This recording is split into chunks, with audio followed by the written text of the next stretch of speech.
Welcome to the Geekcentric podcast, and welcome to our watch club for The Mandalorian Season 3. Tongs Days, am I right?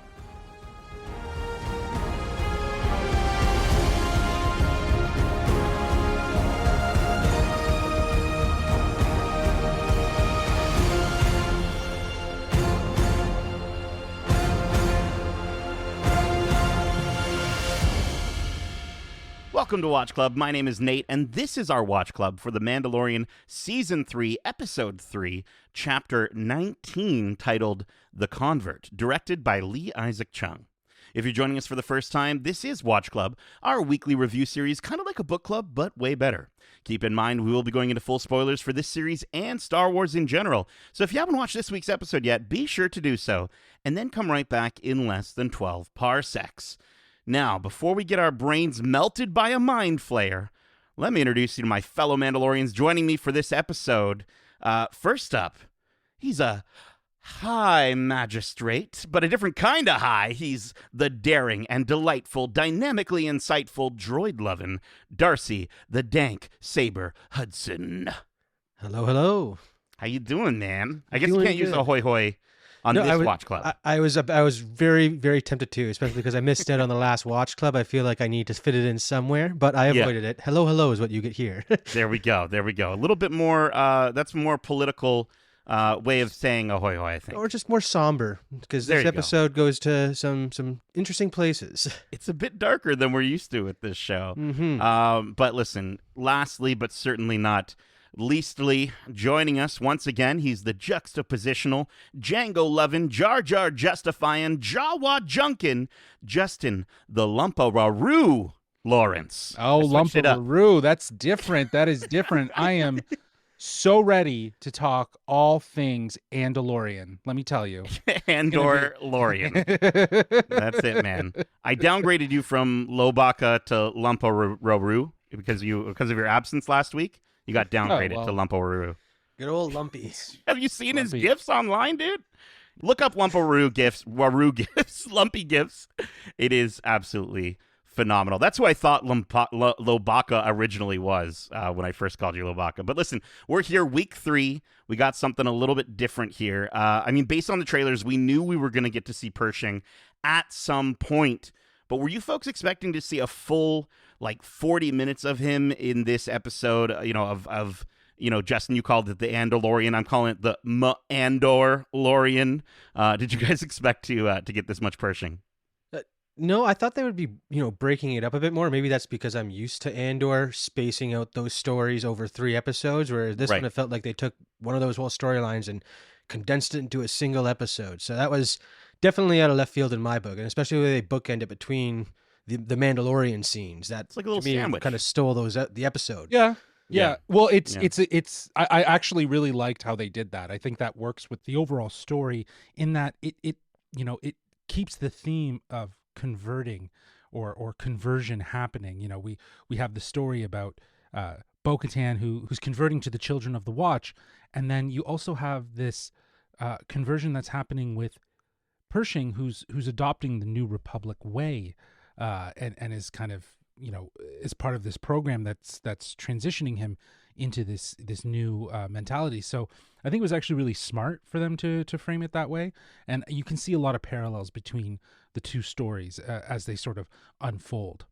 I think it's interesting. You're talking about how it's a good parallel between Bo-Katan's story and then Pershing's. I didn't get that at all, really, because I guess maybe Bad Batch still very fresh in my mind, and we were seeing how the clones were treated by the Empire, and it was almost we're seeing the similar thing by the New Republic treating these old soldiers who fought a war, and just it's interesting to see those parallels, I think, and that's where this episode stood out for me. Mm-hmm. Yeah, getting obviously, as we mentioned, Andor vibes, but I think in our spoiler-free review, I mentioned how Mando feels like comfort food, and Andor was kind of like that new spicy dish you've never tried before. And it's cool to see here that we're getting like a fusion dish almost, and it was delicious. We're getting a bit of Mando fun with the intriguing spycraft narratives between, with the New Republic and the defunct Empire. And yeah, I think it's sandwiched together like a Mando Oreo with some political thriller cream in the middle. And I don't know, man. I thought it was so damn interesting throughout. But I think there's a lot of folks who, I've seen a little bit of, obviously every episode's going to come with Twitter, Discord, but people saying, "Oh, I wish there was more Mando. I wish I wish they had not included the Mando at the top and the bottom." Honestly, I actually really appreciated that they did, because I think it helped to sort of ease you into it. Whereas, like, all the complaints that you see online about the ideas of the Book of Boba Fett and people being upset that they just completely did a completely different character arc and didn't even really show too much of what was going on there. I think this one, honestly, I think this is the right way to do it if they are going to do this sort of cut to left field narrative for a different character.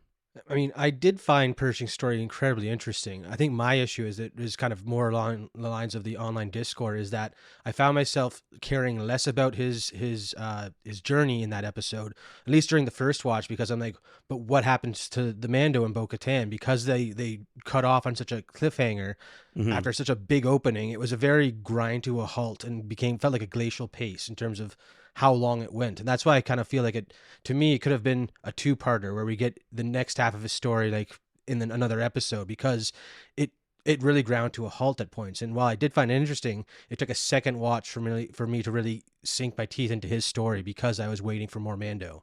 Yeah, I can see that. I think again, from a pacing standpoint, as I said, I think it helps it. I don't think it necessarily fixes the how to actually do that. I don't know if it's the best example. I think it's a better example.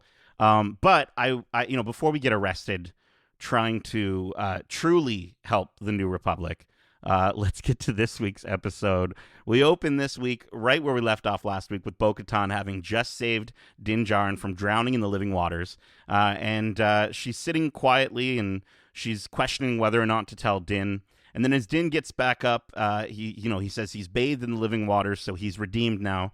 And Bo says she witnessed it. She asks him if he saw anything alive, and when he asks, like, what, she says, "Let's get out of here." The two exit the planet on the Gauntlet, and as the two travel back to Kalevala, Bo mentions that she'd invite Din in for a feast, but she's guessing that helmet won't come off, to which he responds with, "This is the way." And right after she says it, Grogu grumbles something. So before we get to this next part of the opener, first off, why do you think Bo is keeping what she saw to herself? And then did Grogu actually just say, "This is the way," in his own little way? Yeah. Oh, he was totally trying to. It's funny that we just talked about his first words and we got him trying to speak very clearly this time. Yeah. We knew what he was going for. So that was really cool. Again, my biggest thing was the fact that Bo-Katan didn't take her helmet off. Both either waiting for Din to wake up and then in the ship. You knew something's going through her mind there. If she's changing. She's the old ways aren't so old anymore, it seems to her, and I love that part. It was really cool to see right from minute one that she is a changed person. So I can't wait to see how that plays out. Given how sort of against, she wasn't buying the myths of the old days and stuff like that. Like she didn't really care for it, right? She just thought it was legends. And yeah, I think I think Meg said it best. She is shook by what she saw, and I think she's using it as a bit of a political gain. I think she knows. Yeah, it's leverage. She knows that he has one piece of what would unify Mandalore, and that is the Darksaber. Her knowledge now of the Mythosaur would be another side of that, another side that people would see. So if she can't get the Darksaber, well, she could tame and ride the Mythosaur, and that would have enough people that would, get behind her as well. So I think in a way, them wielding different artifacts that would, by definition, let them lead Mandalore is going to create a divide. Well, and I think she's biding her time, right? I think she's also in this moment, she's coming to terms with what she just saw. Like, she almost can't believe it. But I think she's too smart to just drop that knowledge without considering all the outcomes. And so she's got to take her time with it.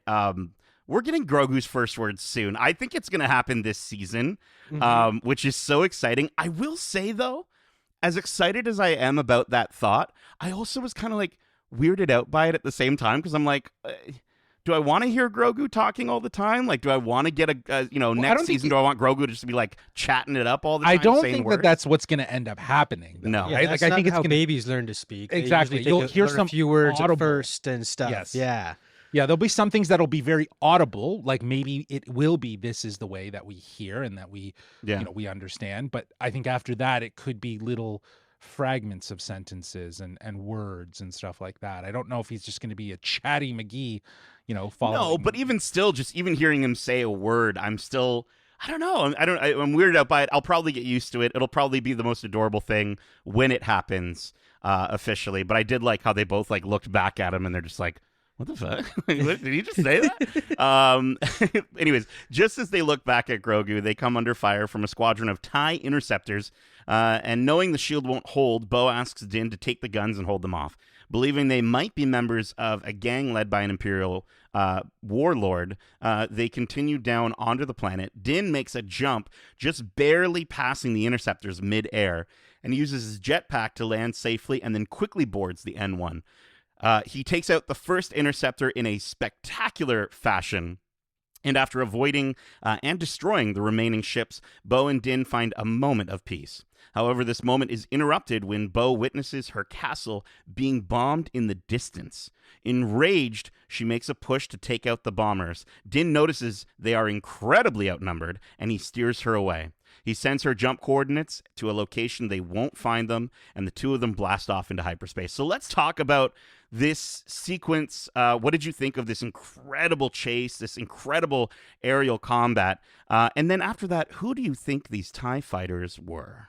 First off, I gotta say that you always talk about the soundtrack, but for this fight, the way that they use the Mando little 2 notes basically as soon as he comes in or takes one out was so cool. Incredible. Like this was a great starfight scene, and it happened on a planet with canyons. It was very, episode 1 pod racing, but with cool ships and explosions. It was everything I want from a Star Wars, starfight.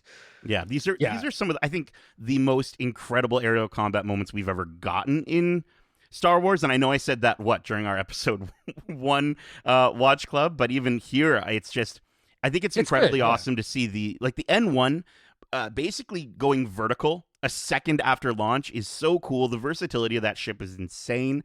And then to see the N1 against TIEs, I think is really, really cool too, because you're getting this wonderful mixture of the Star Wars, like for me, it's the Star Wars that I grew up with the N1, and then the Star Wars that my dad grew up with the TIEs, and they're fighting each other, and it's just so freaking cool. And can you clarify something for me, Darcy or Justin? She might not have realized it, but did Bo-Katan pull a tech turn?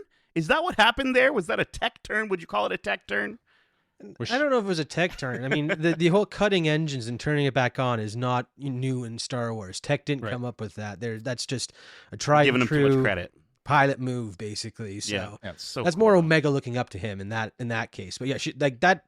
The way that she can fly this gauntlet took me right back to the Clone Wars when we saw them in animated form going through their starfight. So it was really cool to again have that nostalgia kick from a different angle coming into this modern Star Wars. It was really cool.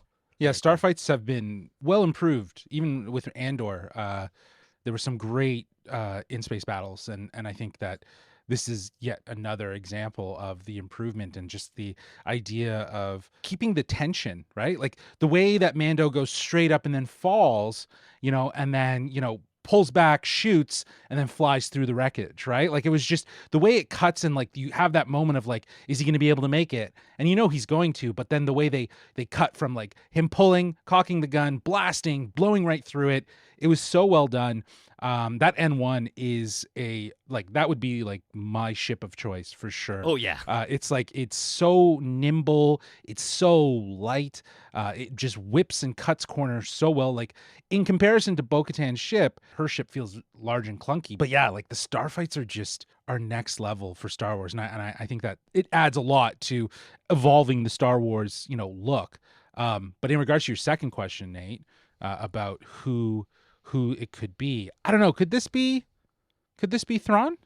Could these be people of Thrawn? Part of his team?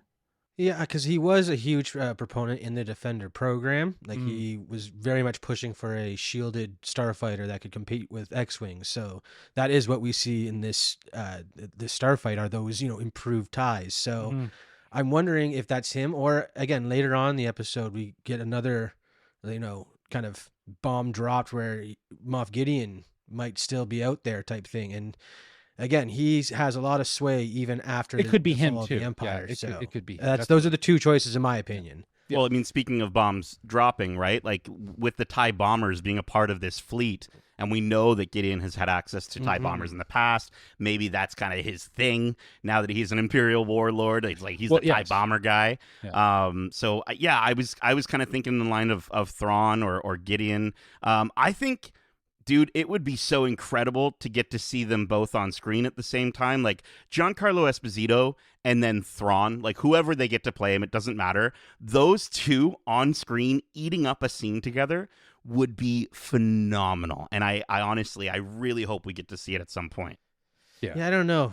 Gideon kind of seems like a human supremacist, which is a lot of people who rose to power in the Empire. That was the Empire's whole shtick. Mm-hmm. And so working with Chiss would not maybe. No, I don't think they would work together. I want to see them. I want to see them go against It would each be other. Opposing one another. Yeah. Oh, I think give me that, please. That Sorry, I think- I misunderstood. What I you're think saying. that's- That would be awesome. I think that's more likely to happen than not. I think that we will understand once we do get the introduction of Thrawn, and I do think he's going to be playing a part in this Mandoverse, if you will, that of the canon that we're experiencing. So, yeah, I don't think it's far-fetched to deny the fact that it will happen. It will happen. And kudos again to Joseph Shirley in this sequence. Like you already called it, Darcy with the flute, but like the music was so outstanding in this chase. Like he is absolutely killing it.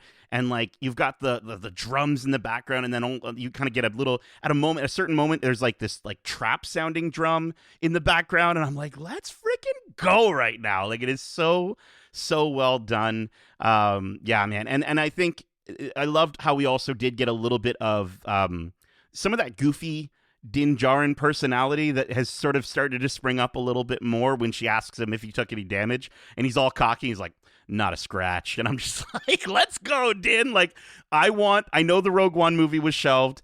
I want Star Wars Top Gun right now, please. And if it stars Din Djarin in his N1, I'm mean okay Rogue with Squadron, that. Figure it out. Yeah. Figure it out. I think Oh, sorry. Did I say Rogue One? Yes, Rogue you did. Squadron. Yeah. Rogue Squadron. Yes. Okay, let's keep going here. So then we take a narrative hard left onto the planet of Coruscant, where Dr. Penn Pershing is giving a TED Talk sponsored by the Amnesty Program. He discusses his past failures of working with a desperate individual intent on using cloning technology to secure more power for himself. He ensures the audience that his original intentions were good. He mentions how he lost his mother when he was young. He lost her to heart failure and if he had simple organ cloning available on his homeworld, her death would have been easily preventable. He mentions that thanks to the groundbreaking work of the Kaminoans, they can clone an individual using a single genetic strand. What his work explored was the ability to create replicas that incorporated the best genetic attributes of both donors. After walking out of the auditorium, Pershing is immediately surrounded by some local rich dignitaries who remind him just how lucky they are to have him working, remind him just how lucky he is to have him working for a government that appreciates his contribution. They tell him he's just so brave and he's such an inspiration. And there's that one guy that's just like, oh, I can't even remember what army wanted to get me into the army. And so a couple things here. First, we have a little more insight into what Pershing was working on. What do you think his intentions were for this new cloning tech? Why do you think he needed Grogu? And what do you think of these rich people fawning over him with compliments? I mean, I appreciate that they went to the lengths to explain why, like what his goal was with cloning and all that stuff. But it did feel a bit science heavy, and for the average viewer that would seem like a bunch of mumbo jumbo. And my mom and my brother, who I was watching the episode with, they were both like, what is he talking about? Like, I get the gist of it, but why are they spending so long to explain it like in depth like that? It would just seem like an interesting choice to take it so like literally. Almost it's a bit of a pageantry, right? Mm-hmm. Like you referred to, I think New Rockstars made the same reference. It's a TED Talk of like the work that he was doing, and he's trying to give it justification as to how it'll help the New Republic. I think what this very much confirms is somehow Palpatine returned. I think this is where we get the idea of the science that he's working on that would inevitably fuel what would be the cloning that they'll use to bring back Palpatine, because he's obviously talking about taking the best parts of two different types of DNA to create something new. And I think that's probably why he was using Grogu. It's safe to say that this is a way to speed up the answers for the questions that people have had for the last 2 seasons about how cloning really plays a part and what work Pershing is doing. I don't know if he knows exactly who it was for, right? Because I think he's studied the Kaminoan technology, he's used it, he understands what it is, and he's probably been commissioned to do so, to do that under what was left of the Galactic Empire under Gideon, to keep that research going. But obviously now, with everything that happened, being apprehended, he's here kind of, on a pageantry tour, saying like, this is what my technology can do. This is what I can provide to the New Republic. And even in the moments as he's delivering the speech, he's reluctant. You see the subtle twitches in his hands, the tugging on his ear as a reminder of what the New Republic really does look like, right? So I think that there's these moments that you see him not really fully believing that, the New Republic is his savior, right? He thinks that they are very much the problem. Yeah, I think it is interesting though. Like, he's just been recently rehabilitated into the New Republic, and obviously, yeah, Justin, it's leading to Snoke, Palpatine returning. I was theorizing on our Bad Batch Watch Club that it could be, there's some stuff going on there that could be related to this same research that could be going into creating the Sith Eternal Army, which I think makes a lot of sense. And maybe the donor for Snoke, from a body standpoint, isn't a Force-sensitive being, and that is where Grogu comes in. I'm just curious if Grogu himself is a clone, either of Yaddle or Yoda. I know we've kind of brought this up in the past, but I think there's something to be kind of looked at there. I think it's possible. But I will say it is interesting. It's kind of cool to see that his, as we're calling it, a TED Talk, was taking place in the same opera house that we see another episode 3, Revenge of the Sith, which also has a story central to the theme of betrayal. Poetry, it rhymes, as George Lucas says. I love that we've gotten that little detail in there. And then also, I think with the rich people fawning over him, it kind of feels like a big sting operation. Like, sure, maybe some of those people, like the guy who doesn't remember what army he was almost being enlisted for, maybe he's just a dumb, rich idiot. But I think it also kind of felt like they were trying to make Pershing feel so blessed and so loved. They were the savior. It kind of makes me feel like some of those people, maybe not all of them, but some of those people could have been planted by the amnesty program to help with Pershing's conversion, right? And again, the convert being related to many different characters in this episode. We're going to talk more about it, but I honestly think that this is our first instance of seeing the New Republic's flaws, the sort of cockiness. Yeah. We're seeing that mirrored to the Bad Batch, and how the Empire is very cocky in their approach, and no one's going to challenge them.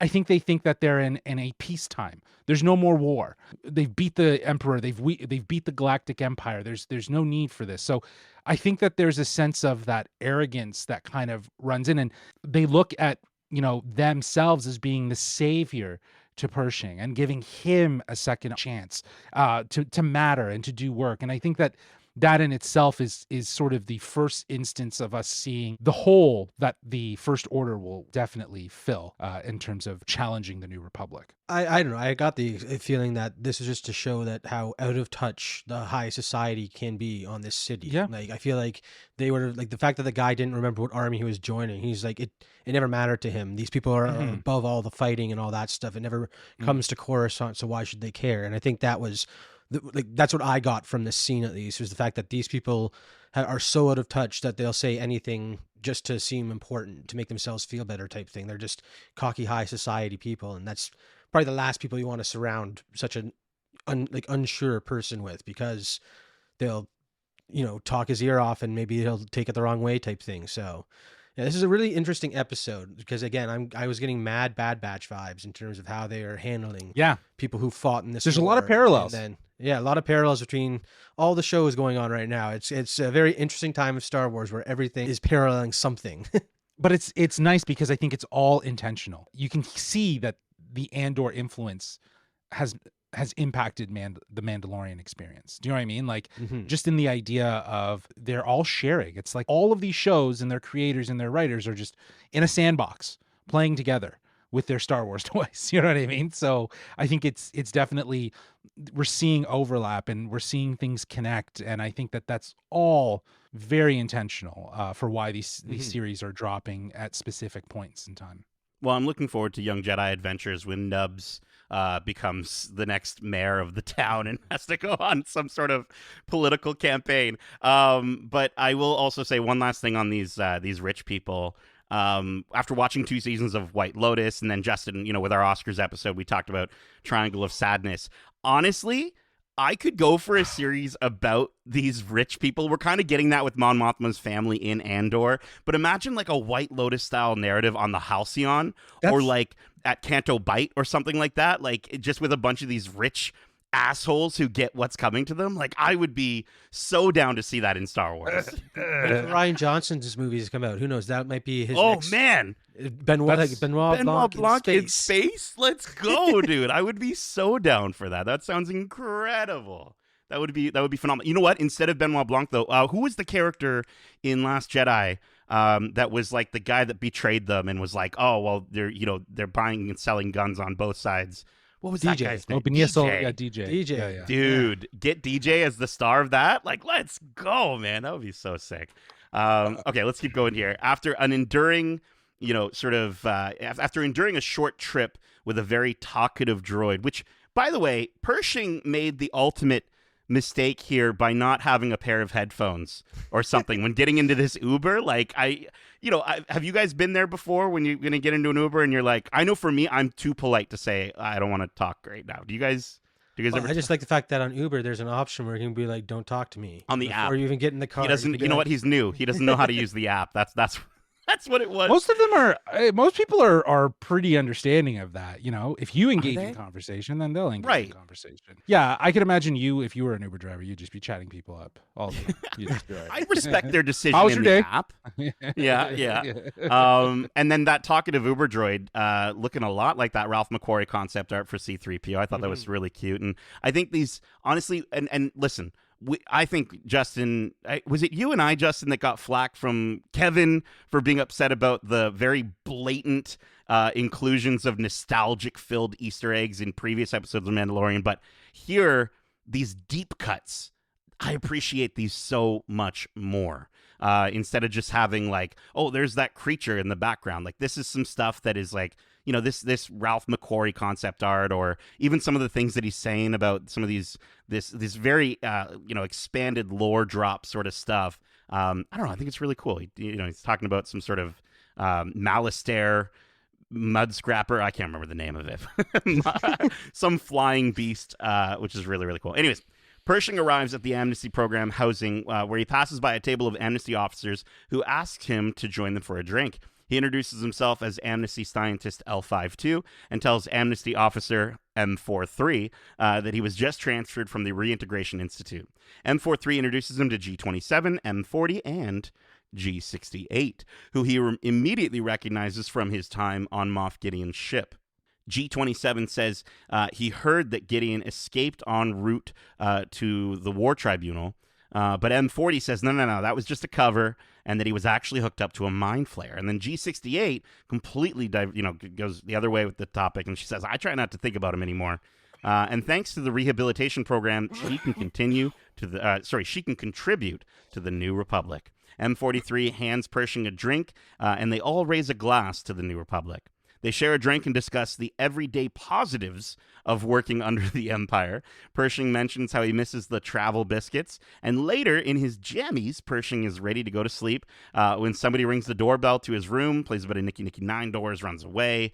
But he looks down and he sees a black rations box full of Empire-wrapped travel biscuits. So, do you folks think Gideon actually did escape?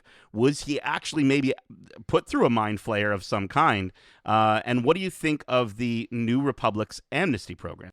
Well, first off, I gotta say, I think it's incredibly dehumanizing to take away their names, kind of like the Empire did with their troopers, in that they were Yes, of only course. numbers, and now we're seeing the Mhm. same thing that the Republic's doing. So that is a bit like, but all these people who were fought for the Republic and to be like, they all knew what the Empire did. So why did this decision go about so easily? Like, why was that okay to take away these names? That was my biggest question with this scene.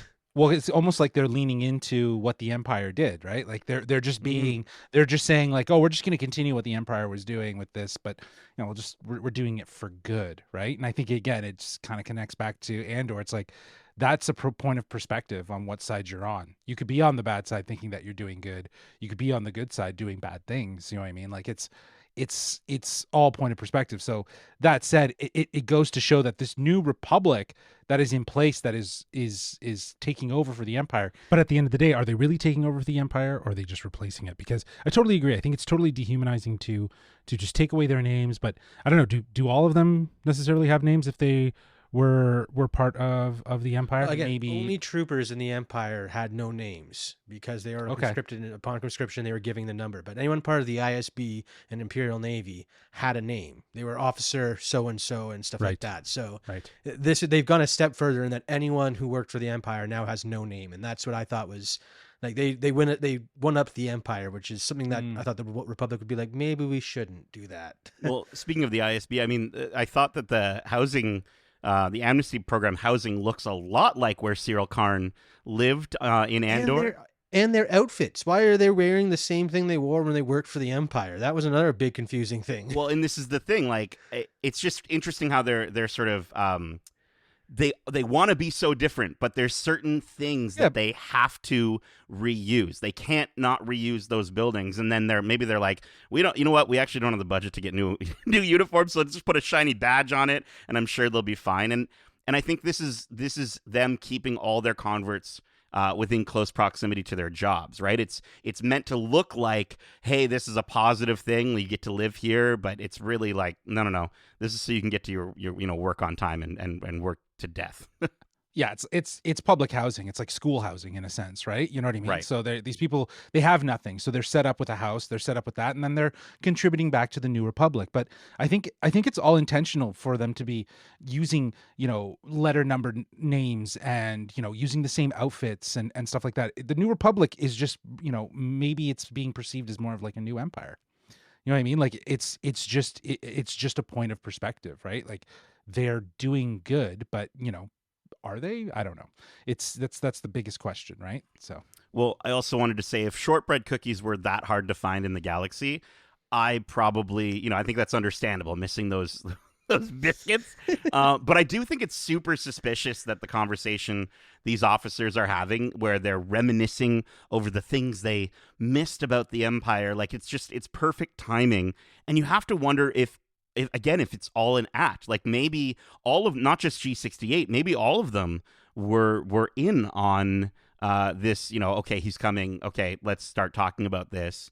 I also want to shout out Katie O'Brien here, great in this episode. And we recently just saw her as Jentora in Ant-Man and the Wasp: Quantumania, and I thought she was great in that movie as well for the limited time that we got her. But I think, going back to Gideon here, these being the prominent two rumors, right? And I think you were mentioning it earlier, Justin. These are the first signs that the New Republic is not doing great, and either they're not good at prisoner transports, or they're torturing their captives in the same way that the Empire that they fought against all these years is doing. And so I think it's like, in a way, it's almost like a message to the rest of the galaxy to sort of just say, like you were saying, are we in a better place? Are we really learning from our mistakes? exactly. And I think it's all intentional. I think that's what this episode does really, really, really well. So right. good. From the pageantry of putting Pershing on stage to talk about his technology, and you just see the pompous, arrogant nature of who these rich people are. Yeah, I think that coming here and seeing what this amnesty program is, it does feel similar to that of an Empire-run program. So I think it's all intentional. And I also just want to quickly shout out those Lego cups that like stack on top of each other. Can we, like, Those how do are we get dope. those? Yeah. You I mean the want space those. smearing off ice? Is That's that all what I it thought is? what it was. That's what it looked like to me. So I mean, that dope. cloudy white booze substance, it's got to be ice. I just want cups that can like do that though. I want them to stick together and pop off. Oh, dude, so sick. In regards to Gideon, though, I just wanted to say I think that Yeah, it is likely that he escaped. I think that is probably the he's too likelier smart. of the two scenarios. But I like that they seed plant the mind flare. It's not their first time doing it, but I think it was in season 1. And Cara Dune mentions Um, it. yeah, and Cara Dune mentions it, and then I think Grief Karga is like, oh, that's just myth, that's just scare tactics, right? Yeah. Like they wouldn't do that, right? So I think it just helps to remind us of that, and obviously what we will see at the end when we get there. But yeah, I think that it's likely that Gideon got away, and now thinking about it, I was thinking like it could be Thrawn, maybe just because I was hoping for it would be Thrawn, but I think it makes sense that those TIE fighters at the top were definitely sent by Gideon, because who else would want her head and send that many TIE fighters to just absolutely demolish her home? Mm-hmm. I mean, it's interesting that the Gideon name dropped happened the same time we are like having this introduction between it was G68. Yeah. I can't remember her Yep. actual name that we hear later on in Yeah. the episode. And, I mean, I immediately didn't trust her, but then because of the way she appeared and she's putting on this new uniform, like clearly she hasn't been out of this reintegration office very quickly or something. I just didn't trust her from minute one, and then hearing Gideon's name and how she's like trying to steer away from the Gideon conversation. Well, It's like, she was sent there by him to get Pershing For sure. back. That's all I could feel. All I could get from this episode. that was apparent in the first scene on Coruscant. When she walks in, we see that tug of the jacket, and she Yeah. comes in and she sits down in her seat, and you can see that there's an air of suspicion around her already. Mhm. So I think that putting that scene before already sets that up, and then to see her here, something's up. Well, and I think, speaking of that body language of tugging on the jacket, that's a very Gideon thing to do. We've seen Gideon course. before where he sort of like fixes his collar before he walks out or what have you, right? Like Thrawn. I feel like I do feel like it's maybe something of something, maybe her training, maybe it is genetic, maybe military. they are It's military related in some way. Military. Oh yeah. Yeah, it's You have to have your 100% uniform in military. pristine condition and be Yeah. perfectly aligned or be written up. All right, well, let's keep going here. Back at the office, Pershing is delivered another set of data disks ready to be archived. And what seems to be just another Bendu day turns out to be a fun night out as G68 invites Pershing out to see Monument Plaza, where they enjoy some glowing popsicles. There's a magician, a juggling droid on stilts, and the peak of Umate, the highest mountain on Coruscant. G68 tells an apprehensive Pershing to touch the mountain, to just touch it. And after he declines, she eggs him on, saying, "Live a little, Doc. It's not the Empire." So he attempts to touch it, and then a security droid floats in, stops him, scares him, tragically dropping his glowing popsicle onto the ground. And G68 laughs with him and offers to buy him a drink, a photon fizzle or proton fizzle, one of the two. So what did you guys think of Pershing's new job and his night out with G68? Again, very dehumanizing job with the way that he's just doing data entry that I'm sure droids could probably handle. Like it's a slap in the face, especially after that first scene with him where he's being talked up about how it must feel great to work for an empire that can use your powers for good or anything like that, and he's stuck behind a computer doing a mindless job. It's very, very dehumanizing, I think. Well, even that guy Well, it's also- is like, he's like, "Yo, I saw your TED talk. Like that was bomb ass. What are you doing down here?" Like he's like, "You're too talented to be here in data archival." So yeah, and again, Cyril Karn, I think, worked in that exact same cubicle. Like it looks so similar to that even same just building, just refurbished. Sure, but I think it's the visual language. It's continuing that look and aesthetic across Star Wars. Like if that's something that Favreau and Filoni have seen what Tony Gilroy did, and it's like, yeah, okay, let's implement more of that into what we're doing. That's smart, right? You're allowing creators to do what they can, but then you're also finding ways to bring that in so that it feels more holistic to the overall Star Wars experience. So I think it all worked really well, and I think it's purposeful that it calls back to Andor, and it feels like Andor, right? Like I think that's all intentional for us to kind of have that association, and why it was set designed that way. To see him doing archival data management of whatever kind is I guess it's seen as a low tier job, because droids could probably handle that a lot better, right? And probably faster. But those glowing popsicles looked delicious. What flavors do you guys want? I'm gonna go to the store right now, get some for you. What flavor do you want? Well, I'd go for a red one. What? Banana Okay. popsicles are always the best for me. You're gonna get a yellow glowing popsicle. I was gonna get banana flavored. Yeah. I'm getting a blue one. Anytime there's a blue icy thing, I'm getting blue. Justin's getting a red one. It's interesting because G68's favorite color, popsicle was red, and she only liked the red biscuits. I know. I saw. Evil. She only liked the red biscuits. She ate the yellow ones too. No, dude. Yeah, but dude, she said that she loved It was those weird red to like ones. the red ones with that reaction from and the rest everyone of was them. like, "Yo, you like those red ones? Tasted like ass. Like, what are you talking It's like someone about?" liking black licorice. Yeah, yes, exactly. Those are the black licorice of the Star Wars universe, and she likes them because she's evil. I love how we see she's conditioning him here on their little date, and she's got to, I think she's got to be more than just a second in command to Moff Gideon. Like she's working him perfectly here, and she's like, "Don't worry, you're not going to get in trouble. It's not like the Empire." Which, by the way, that line hits so hard the second time you watch this episode. Just because, again, as much as they want to be different, and I know we keep bringing this up, but as much as they want to be different, they're doing the same things as their enemies. And the moment she says it's not like the Empire, I'm like, oh. That was a red herring right there. You're like, you're still, exactly. You're still part of it. I think that I watched the same video that I think you watched as well, Nate, the new Rockstars one. I liked how they pointed out the way that here it's G68 feeling out and getting Pershing to the point of realization that his research mattered and that could be beneficial. Like she is almost like in a sense being like the Emperor, wielding the Force and corrupting his mind so that he can think about what is actually going on, right? And that kind of unravels him. That begins the unravel in this sort of very disarming situation of just going out and experiencing the nightlife on Coruscant. So, kudos to them for really like highlighting that, but and showcasing that in a way that feels, again, we're looking at just real people. Right. And there's no force wielding that's happening. And it's that sense of corruption. It's that sense of lying. It's that sense of wielding power over someone else. So, I love that part.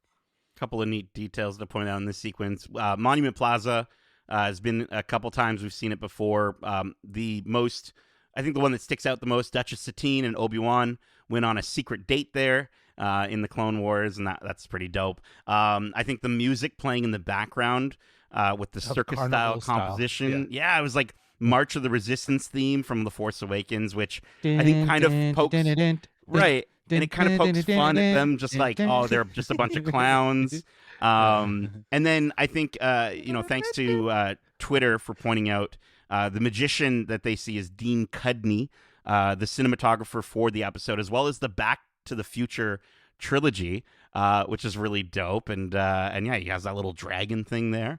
I think overall this sequence was great, because I think, and even this entire episode with G68, there were a lot of moments where I'm like, on one side I'm like, yeah, but she's kind of right, and then another side I'm like, no, she's awful, don't listen to her, and then another side I'm like, no, she's kind of right. Like, it had me going back and forth, kind of like Pershing, and I really appreciated that with the dialogue. I just didn't trust her. Just never trust her. She had a popsicle. It's clear. It was definitely clear that she was in control, and she was trying to get him to think differently about his situation, just so that could be the catalyst for what would be next. Well, let's get back to what's next here. Back at an amnesty building, Pershing is going through a questioning session from a droid put in place to measure his reintegration. He asks the droid if it was okay to pursue his own research recreationally, and he's turned down as his research includes cloning and genetic engineering, which is prohibited by the Coruscant Accords. I'm just like, let's, marvel there.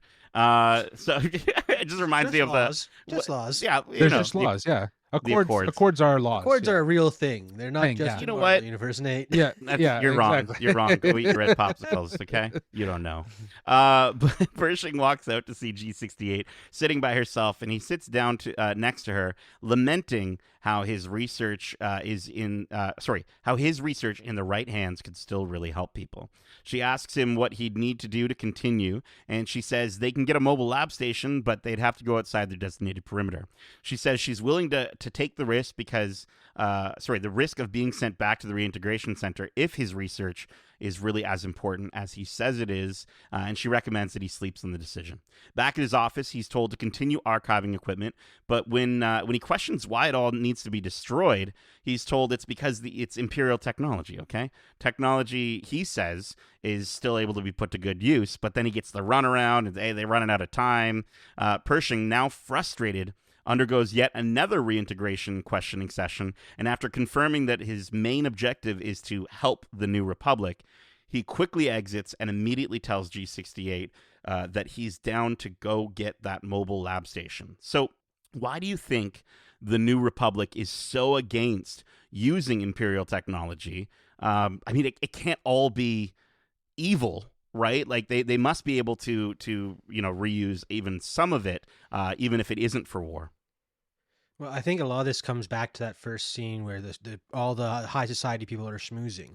The people who are in power in the New Republic aren't the people who fought against the Empire in the rebellion. Right. Like we hear them saying that they're also taking apart or decommissioning the Alliance fleet. So Yes. the fact that the rebellion was built on these scraps, people bringing together anything they could find, all these resources. You'd think that would carry over if the people who fought were in power, but that's not the case. Yeah. It's just the people who have the most money who are in power, and they just see the name Imperial and be like, oh, well, I got to go against that now because we are a new thing. And that's where this vacuum is being formed, is that the people who fought aren't the people in power. And that's a very big issue, obviously. Yeah, it's definitely a conflict of interest to take the technology of the Imperial to try to benefit. I think it makes sense that they're destroying it. But I think the thing that stood out to me in this conversation is the fact that they're decommissioning the Alliance. That is the Alliance that saved the asses of everyone. That is the fleet that was built by rebels. And I think the takeaway from this part of the story is how the Resistance fits into this story as an act against the First Order that will obviously challenge the New Republic at some point. Again, it seems as though they're kind of coasting. They're happy that there's no war, so they're decommissioning all of their fleets and the Alliance is no more. So crazy how these little tidbits really have bigger implications to the overall story. But again, they're making these decisions of not using some technology, and then other technology, they're going to give it a new name later on in the episode, and all of a sudden it's okay. But you're right, Justin, the decommissioning of the Alliance fleet, I haven't read it. I asked Darcy if he read it because he's our resident reader. But Bloodline by Claudia Gray, apparently the narrative in that is Leia is wholeheartedly against the decision to decommission the Alliance fleet, and that's actually why she leaves to create the Resistance. And you got it. That's exactly it. They're opening themselves up to just be dominated by whatever ends up becoming the First Order. Also, you notice every time Pershing is about to go off script, he's questioning the authority of his new government. He touches his ear. And Justin, you called it out earlier. That's exactly where he was clipped when Cara Dune shot the Imperial officer that was holding him hostage, who compared the destruction of Alderaan to the destruction of the Death Star. And I think he's thinking about how these two groups are more alike than they'd like to admit. And I think out of everyone, Pershing is the only one that's really seeing clearly in this episode, because he's really seeing both sides. Wow, both sides are not great here, and it's just unfortunate what ends up happening to him. But we'll get to that. So the next night rolls around, and Pershing and G68 sneak out onto a train. Once on board, G68 sort of aligns with the crowd, and there's a big alien guy, and she's like, "Tongs days, am I right?" And Pershing admires the views of the city, but gets, even more worried, if that's even possible, when G68 tells him they're heading to a disposal yard to get the mobile lab station off of an abandoned Imperial Star cruiser. Their conversation is cut short as two ticket droids start checking passengers' tickets, and they both stand up and proceed to make their way to the back of the train, hopping from car to car. Eventually, they reach the end and both make a jump for it, landing safely on a conveniently placed pillow right next to the abandoned Star Cruiser. So before we continue, did you guys know that there's names of the days of the week in Star Wars, or at least on Coruscant?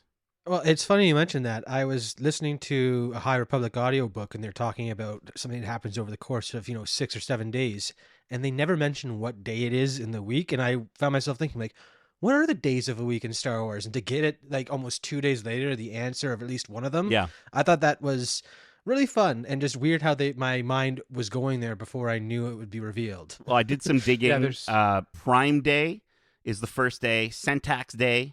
Then Tongs Day is like the Wednesday, I guess, of the week. Okay, hump day. Hump Day, right? And then Zell Day. And then the And then fifth day, Bendu Day. Bendu Day. And then Bendu, obviously, big Star Wars nerds. Bendu, we all know the Bendu from Rebels. But yeah, I was like, I heard, Bendu Day at first. I'm like, wait, hold on. And then when she's like Tongs Day, and supposedly, according to Star Wars Explained, this is only a thing on Coruscant, I believe. It's not necessarily everywhere in the galaxy that they use this 5-day week structure. But Well, yeah, time Wookiee- passes Wookiee- differently on every planet. Yeah, so exactly. They rotate. They Wookiee- circle their stars at different rates, so it makes sense. Yeah. Interesting. I guess today would be Bendu Day as we're recording this. But they enter inside the abandoned ship, and while doing so, G68 apologizes for never really saying hi to Pershing back on Gideon's ship. He says no need to apologize, and the two introduce themselves. Elia Kane, communications officer, and Dr. Penn Pershing, scientist. She says, nice to meet you, and just as they find the mobile lab and the gear he needs, they hear a noise in the distance that turns out to be a bunch of New Republic officers. They end up caught in a spotlight, and it's at this moment that Pershing realizes he's being betrayed. Lured here as part of a trap set by Elia, she steps in front of him and takes the mobile lab away as he's arrested. The next morning, Pershing awakens strapped to a table, and he's freaked out as they set up a mind flayer around his head. The Mon Calamari doctor tells him it's not a mind flayer, it's a 602 mitigator, a non-invasive experimental treatment. And I love how he's like, it was very refreshing when I did it. I'm like, okay, dude. And it's recently been approved for rehabilitation. So it's still very experimental tech. Pershing says it was a trap and that she set him up. Elia asks the other officer if she can stay in the room to make sure her friend is okay. And then once she's left alone, she dials the knob up to 11, smiles, and takes a big old bite out of a travel biscuit. So incredible moment of betrayal here. What did you think of Elia's turn and who she is truly working for? And is she working extra hard for the New Republic to get ahead, or is she still working for maybe someone else, Gideon, and wants to cover up any evidence or connection to him? What are your thoughts? I feel like we've answered a lot of this already, but I think this was just the conclusion to what we already knew. You saw that a mile away. She is working for someone. She is there on a mission. She is definitely infiltrating this amnesty group to get to Pershing specifically. And I think that all just comes clear. And especially given the fact, like we said, when we're introduced to her, it's from the pull on her jacket and the adjustment of her badge. And here, when she watches as she dials that thing up to 11, she pulls on her jacket. It's like that's her tell. Just like I guess Pershing's would be like ear pull. Yeah, it is interesting though. Like you said, this is technology that should have probably been decommissioned and destroyed and not used. And here they're finding a purpose to justify that use, which again is really the caveat to the entire episode. It's like the New Republic thinks that they're doing good, but they're no different from the Empire, right? And there's just To be fair, Yep. Pershing did look like he was enjoying that thing at first. When it was the nice rainbow colors and a soft blue light, he was smiling and enjoying himself. So at low levels, that probably is a great therapeutic device. It's just Okay. when it's turned up becomes very dangerous, which is a lot similar to a lot of medical instruments anyway. So that I can understand why they weren't so quick to decommission. But again, when you look at the scientific equipment, it's just like, But then why make are they that drawing the a line limit. there? Make that the limit, Yeah. though. Why not make that lower percentage that they have the limit? Why was she able to then dial it up to 11? It's clear that they didn't decommission a Galactic Empire approved mind flare device. You know what I mean? Like they kept it in active working conditions because there should have been someone there to manipulate it. So Justin, it's a 602 mitigator, okay? That's what it is. Get it straight, okay? Or I'm going I to don't put you care. in a mind flare. Maybe Yeah, no, 602 is like the dial that you can only give, right? If you only go with 6.2. Go to about 602. Yeah. But yeah, I mean, again, I said I didn't trust her from minute one, and this just proves that she's clearly working for someone who isn't the Republic, because this was a very targeted attack on Pershing. Because without her whispering in his ear this entire episode, he probably would have quickly adapted to his job and felt like he was fulfilling somewhat of a role in the New Republic. But it was her whispering in the ear saying like, but what about what you were doing? That did have good. You believed it, blah, blah, blah. And that's what led him to this point. So she's clearly working for someone outside the Republic, because I don't see anyone in the Republic wanting to do something like that. Like, that just seems unnecessary. They wouldn't know to go to that extent, how to pull his buttons and push his buttons and everything like that. But I mean, I'm wondering if like, in a way, a lot of this episode, watching it back, did feel very Truman Show at times, and you could almost see it as like they really want to put these people through the ringer to understand, and maybe Alaya is someone who they know is good at doing that based off of her previous history. I think it's like either they're super smart, the New Republic, or they're super dumb and they can't see what Alaya Kane is up to. And I like that they're not making that very clear yet at this point. I want to say the use of humor, I think, is incredibly dark in this moment, between the creepy version of the music that plays in Jabba's palace in Return of the Jedi, and then of course Pershing. It was a trap to the Mon Calamari, and I love how the Mon Cal makes the exact turn, the same physical turn as Admiral Akbar in that moment after saying that line. But he's confused. He's like, he just doesn't get it. He's like, what's going on? Yeah. What was a trap? But listen, I don't think she's killing him. I don't think she's even necessarily wiping his memory completely. Again, it was meant to, no, here's what I'm saying. I think it was meant to, again, they're saying it was re-engineered to erase bad memories of his time with the Empire. But I think his knowledge and his capabilities are really needed to run that recovered mobile science lab. And so I think this is a tack to get him to fall in line. I think to be converted yet again for whatever Alaya Kane and most likely Gideon or maybe Thrawn might be up to, the beginnings of the First Order. I think this is very similar, and with his story will be very similar to a good soldiers follow orders situation, which would be pretty ironic considering the source of Pershing's research and its Kaminoan and Order 66 background are, kind of shown in this episode. I just think it would really, really work to say, okay, no, we're not getting rid of this person. Especially, like, think about it this way too. She can't kill him off. The New Republic just showboated their latest Amnesty Prize-winning convert. They're not going to, like, if he just disappears, I think she's too smart to know that she can't just get rid of him completely. I think she's converting him yet again so that he'll just fall in line with whatever they need him to do. I think she's there to take him out and take out his memories, not kill him, but just to wipe his memories, because he is a liability and he is a threat to the bigger plan that they have at hand. But the research isn't done, Justin. They need his capabilities. Right, but they have his research and they might need his capabilities, but I feel like her mission here is to eliminate any liabilities, to get rid of any threats that challenge the bigger plan, and I think that's what she's doing. That was her mission, if you will. No, I'm on the side that it was a scare tactic to try and sway him so that they can take him away to wherever Gideon is and have him resume his research, because just having someone's research is not the same as having the person who conducts it, because his research isn't complete and he was going about it a certain way that only he could continue. So I feel like this is her to be just scaring him to be like, the New Republic can't be trusted. They're just like the Empire. Come back to us where we'll at least give you meaning in pursuing your research that you know can do so much good. I also love how this story is again, it's we're getting to see a mirror version of the timeline, like we've been talking, right? Instead of the rebellion starting to form in small groups in Andor, we're getting the First Order, being created in these small groups to rebel against, to be their own rebellion against the New Republic. And I just think that's I don't know. I love the duality of that, and I think it's so Star Wars. And I think again the like you were saying, Justin, the fact that they kept that knob the way it is just proof that there is evil on both sides. Somebody on that team who is converting into the, what do we call it, the 602 mitigator, they were like, we're gonna leave this knob the way it is, and it's like, well, then that person is evil.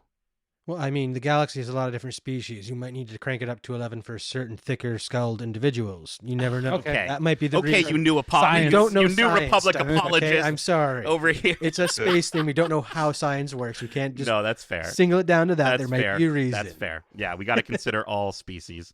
Well, listen, we have some more folks to get to here. We then rejoin Din and Bo, now on the other side of their hyperspace trek. Din and Grogu bring Bo to the Mandalorian covert, and they're greeted by Paz Vizsla, and I mean, not really a nice greeting, and they convince him to let them pass so that Din can prove he's redeemed himself in the mines of Mandalore. Paz lets them enter, saying, "We shall see." And the armorer pours Din's proof into the water of her forge, and as it glows, she says, he speaks the truth. She claims that not only is Din Djarin redeemed, but by creed, Bo-Katan Kryze is also redeemed. They all say this is the way, and everybody's celebrating except for Paz, he's all pazzed off, sitting in the corner. And we end this episode yet again with a close-up on Bo reacting to what just transpired. And I love that, again, that sort of mirror to the ending of the second episode, where she's just kind of flabbergasted, and it's fantastic with the way that, like, even though we're not seeing her face, you can just tell that her mind is racing in this moment. So what does this mean for Din and Bo going forward now that they're officially members of the Children of the Watch? Do you think Bo will actually follow their traditions, or do you think she'll struggle to follow them and try to change them from the inside? I think that she's definitely going to be sticking around with Din for a while, because there is something to this creed. The fact that the legends are real, the fact that the mythosaur exists. I wouldn't be surprised if she eventually tells Din, and maybe they use that to work together to take back Mandalore. I don't know. It's just, there are so much questions raised with so little said, and I love that about this part of the storyline, because there is so much possibility, and I can't wait to see where they go with it. And especially because at the beginning of the episode, the fact that she said the waters weren't that deep, and it was the bombing that opened up and basically awoke the mythosaur. Mandalore is in for a change, and I wouldn't be surprised if Din and Bo are the ones leading the charge to take it back in that sense. I definitely think they're going to be in opposition of one another. I think she's going to try to sabotage Din from the inside of the Children of the Watch while, getting her own followers. But I think, with the way Paz is, and he's, off to the side, we know that his lineage has a history with Bo-Katan, and, I think it's fair to say that he's just not buying it. He's not buying it. And this is maybe where we see an alliance between Din and Paz sort of form, because those two have been seen as butting heads. I think inevitably they'll all come to live together, but I think that she's still on a power trip, right? Mm-hmm. Like she wants to be the leader of the Mandalorians. I don't know. I think she's definitely keeping that mythosaur news under her helmet, and she's just not gonna let that one slip out just yet. last episode I was saying that she had lost everything, and now with her house, like her home palace being bombed and destroyed, she literally is this is the perfect she's point lost to everything. disconnect Homeless. herself from Yeah. what her family had become. Again, her family had left the ways, and to learn that they're new, I think is going to be very impactful. She's not going to be wanting to turn her back on these people who may have been in the right all along. Like her eyes have been opened, and I think we might see the capacity for a lot of change in her character. Well, I really think, like we're saying, she's in a I'd like very that, yeah. different position than when we saw her in Mando season 2, right? Like, yeah, she's lost her crew, she's lost her house, she's biding her time here, and I think she's seeing a new opportunity to potentially lead these Mandalorians back to what she and all of Mandalore used to be, like you're saying, Justin. But I think this story for her is going to be one of compromise. And I think she'll have to learn that things can't be how they were. And I think the Children of the Watch will have to adapt in order to meet her halfway. And again, this is where, I mean, I brought this up before, but I think Din and Grogu, they're obviously going to be at the center, showing them a redefined way. I don't think they're going to change the catchphrase. Like we were joking the other day, or the other Watch Club, there was that is the way. I don't think they're going to change the catchphrase, but I think they're going to change, I think the meaning of the catchphrase will change by the end of this season, or maybe even by the end of this series. But I think this season is very much going to be one of compromise. And I think they're all going to have to work together, because I think, as much as people are saying, oh, the Children of the Watch are going to be the threat here. No. I don't even know if Gideon is going to be the main threat, as we're starting to think of these whispers of a potential Thrawn showing up to prepare us for the Ahsoka series, which is coming up a lot sooner than I think we think, and especially getting to maybe see a little bit more at Star Wars Celebration. But anyways, Darcy, you said it best. It's just so intriguing to sort of, be left in the dark here and really have no idea where they're going. Darcy, you were saying you were watching a lot of the trailers before this. Did you see anything new that we haven't seen in these 3 episodes so far? We've seen a lot of them now. I say there's probably about 15 to 20% of the trailers that we haven't footage in the trailers that we haven't seen yet in the show. Okay. And a lot of it does revolve around the Mandalorians, like the Children of the Watch. There's at least one shot that comes to mind is them dropping out of what looks to be Bo's ship, the same way Mando dropped out at the beginning of this sick. episode. Okay. So again, that leads me to think that she will be spending more time with them, if just because that was clearly her cargo hold, and they were all the people we saw greeting them. I'm telling you, man. At the I'm end telling of this you. episode. Yeah. Yeah, and we were saying in the first episode that footage from the trailer now makes sense after seeing Navarro, and I was thinking it was going to be a flashback of when Din was originally saved, right? But it doesn't make sense. It's probably them jumping in on Navarro. Maybe they're fighting off Gorian Shard. I hope that guy makes a comeback. I'd love to see. Oh, that yes. Oh, he exactly. He could. He could also be involved in that. He could also be involved in that. Who knows? I'd like to say that I think that they could all work together, and maybe that is probably the point of this story. I love that idea that Bo-Katan could be kind of redeemed, and she can reconcile with her legacy and move forward with the Children of the Watch and actually become Mandalorian, like not just say that she is, but actually become it, follow the creed. I think that's a great story, but I think she's here to challenge things. I think she's here to kind of stir things up, and the fact that she's now been brought into the Children of the Watch, it makes for a very interesting conversation of how her political views may clash with theirs. Well, let's just get some Game of Thrones mythosaur dragon riding going on. It feels very much like that. Yeah, that's what dude. I'm saying. Yeah, I'm so down. All right, I want to know, what are your overall thoughts and final score for this episode, which we're going to be rating on a scale of 1 to 5 travel biscuits. Those sweet, sweet travel biscuits. Darcy, why don't you kick us off? Well, again, I really enjoyed this episode. My biggest gripe with it is the pacing. I do feel like Pershing's story could have been broken up into 2, with even the middle point being when he's deciding to go get the mobile lab stuff. Something like that would be a good, starter of the next episode, see where he ends up type thing. It felt very long the first time watching between the 2. Again, great moments with Mandalorian and Bo-Katan. So that's the only issues I could find with this episode, because I did enjoy everything we did learn in the Pershing. It was only the fact that a second watch was required, in my instance so I could grasp all those straws that were being laid down for me. So that's if that's the only thing I have to say about the episode, it clearly wasn't that bad of an episode. So I'll be giving this one 4 out of 5 travel biscuits, because again, pacing was the only thing I was upset about. Delicious. Justin.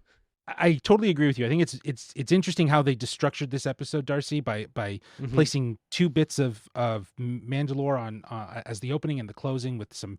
How did you describe it? Pershing cream in the middle. That's no, it was political intrigue cream, Justin. Yeah. I was gonna write Okay, Pershing Double cream. stuff. I would have been fine with a single regular, Mandalorian Oreo. So Yeah. it's political double stuff that we got. Double stuffed. But that said, I think that this makes for a really great episode because it bridges the gaps between some of the best Star Wars storytelling we have seen, from The Mandalorian to Andor.